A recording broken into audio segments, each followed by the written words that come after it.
एक गांव में रामू नाम का एक व्यक्ति रहता था। वह एक मंदिर में सेवक था। उसका काम था कि रोज सुबह सवेरे मंदिर में आना और मंदिर की साफ सफाई करना। इसके बदले में वहां के पुजारी उसे श्रद्धालुओं और भक्तों के द्वारा दिए गए दान में से थोड़ा बहुत अन्न और पैसा दे दिया करते थे और इसी से वह अपनी गुजर बसर चलाता था। रामू अपने काम से बिल्कुल भी खुश नहीं था। वह बहुत दुखी और परेशान रहता था। लगातार अपनी जिंदगी को लेकर मंदिर में काम करते करते भगवान से उसकी शिकायत करता रहता था। एक दिन भगवान से नाराज होकर बोला, भगवान जी, आपके तो मजे हैं।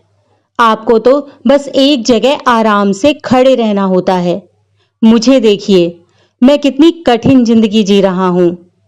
दिन भर कड़ी मेहनत करता हूं, तब कहीं जाकर खुद और अपने परिवार को 2 वक्त की रोटी जुटा पाता हूं। काश मेरी जिंदगी भी आपकी तरह होती।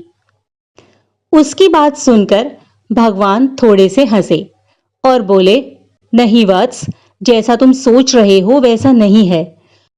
मेरा काम केवल यहां खड़े रहना नहीं है। मुझे बहुत सारी चीजें देखनी पड़ती हैं, बहुत सारी व्यवस्थाएं करनी पड़ती हैं। हर एक व्यक्ति को उसके कर्म के अनुसार फल देना होता है। इस पर रामू बोला, आप कैसी बातें कर रहे हो भगवान, ये आसान ही तो है। आपकी तरह मैं भी आसानी से यहां खड़ा रह सकता हूं और जो जैसा करेगा उसे उसी के अनुसार फल दे सकता हूं। इसमें कौन सी बड़ी बात है। भगवान बोले, नहीं, इस कार्य में बहुत सूझबूझ और धैर्य की आवश्यकता पड़ती है। लेकिन रामू अपनी बात पर अड़ा रहा। तो अंत में भगवान ने उससे कहा, चलो ठीक है, मैं तुम्हें एक दिन के लिए भगवान बना देता हूं। एक दिन के लिए तुम मेरी तरह जियो और मैं तुम्हारी जिंदगी जीता हूं। यह सुनकर रामू की बाछें खिल गईं। भगवान बोले, मैं तुम्हें एक दिन के लिए भगवान तो बना रहा हूं, लेकिन मेरी एक शर्त है, वह तुम्हें माननी होगी। रामू ने जल्दी जल्दी अपना सर हिला दिया और कहा, प्रभु आप जैसा कहेंगे मैं वैसा ही करूंगा। मुझे आपकी हर शर्त मंजूर है। आप बताइए मुझे क्या करना होगा। भगवान बोले, अच्छा तो ठीक है, तुम ध्यान से सुनो। मंदिर में दिन भर में बहुत सारे लोग आएंगे, तुमसे अपने मन की बहुत सारी बातें कहेंगे। कुछ अच्छा बोलेंगे, कुछ बुरा बोलेंगे, कुछ तुम्हारा शुक्रिया अदा करेंगे तो कुछ तुम्हें भला बुरा भी कहेंगे और शिकायतें करेंगे। लेकिन तुम्हें चुपचाप इसी जगह पर खड़े होकर धैर्य के साथ सबकी बातें सुननी हैं। उन पर तुम्हें कोई भी अपनी प्रतिक्रिया नहीं देनी है। रामू इस बात के लिए मान गया। अब भगवान ने रामू का वेश धारण कर लिया और रामू को अपना रूप दे दिया और रामू भगवान की जगह मूर्ति बनकर खड़ा हो गया और भगवान मंदिर की बची हुई साफ सफाई का काम निपटाकर वहां से चले गए। थोड़ा समय बीतने के बाद मंदिर में एक धनी व्यापारी आया। भगवान के सामने हाथ जोड़कर खड़ा हो गया और प्रार्थना करते हुए बोला, हे प्रभु, मैं एक नया कारखाना शुरू करने जा रहा हूं। मुझे आशीर्वाद दीजिए कि यह फैक्ट्री अच्छी तरह चले और मैं इससे खूब सारा धन कमाऊं, मुनाफा कमाऊं। और प्रार्थना करने के बाद वह धनवान व्यक्ति जैसे ही प्रणाम करने के लिए भगवान के सामने झुका तो उसका बटुआ नीचे गिर गया।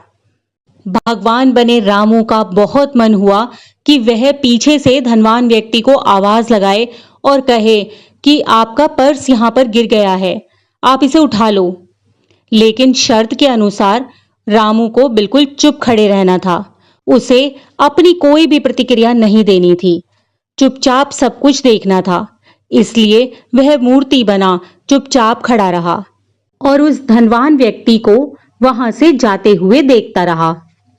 कुछ देर के बाद एक गरीब व्यक्ति जो कि बहुत ही फटे हाल था उस मंदिर में आया और जब उसने उस धनवान व्यक्ति के बटुए को पड़े हुए देखा तो उसने मन में सोचा कि शायद आज भगवान को उस पर दया आ गई है और उसकी गरीबी को दूर करने के लिए भगवान ने यह बटुआ यहाँ रखा है।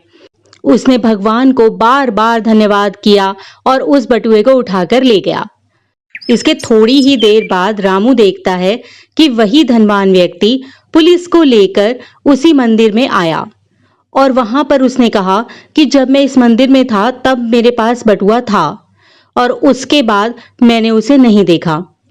काफी पूछताछ के बाद वह व्यापारी जिस नाविक की नाव में आया था, पुलिस को उस पर शक हुआ और वह नाविक को पकड़कर ले जाने लगी। अब भगवान बने रामू को अपने सामने होता हुआ ये अन्याय बिल्कुल भी सहन नहीं हो रहा था।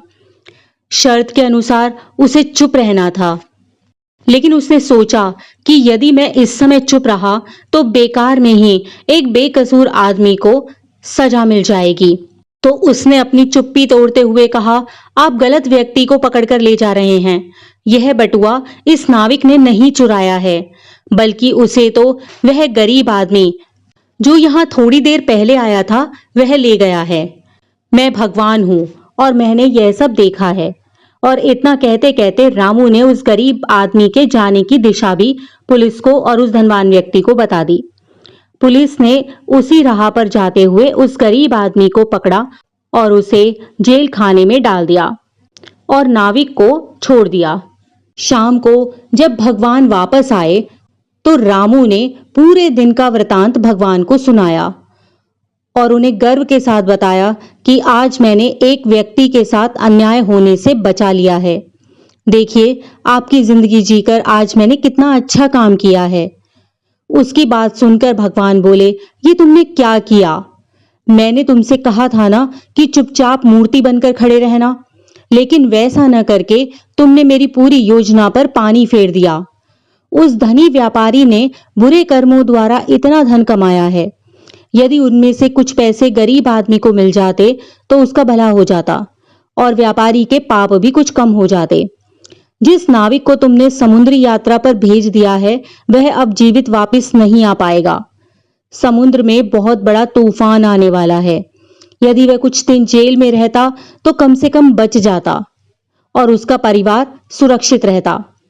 सेवक को यह सुनकर एहसास हुआ कि वह तो बस वही देख पा रहा था जो आंखों के सामने हो रहा था।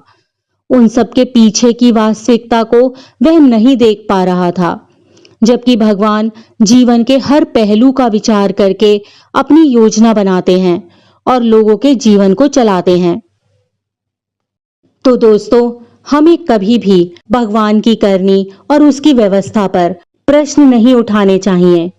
वो जो भी कुछ करता है हमेशा अच्छे के लिए ही करता है।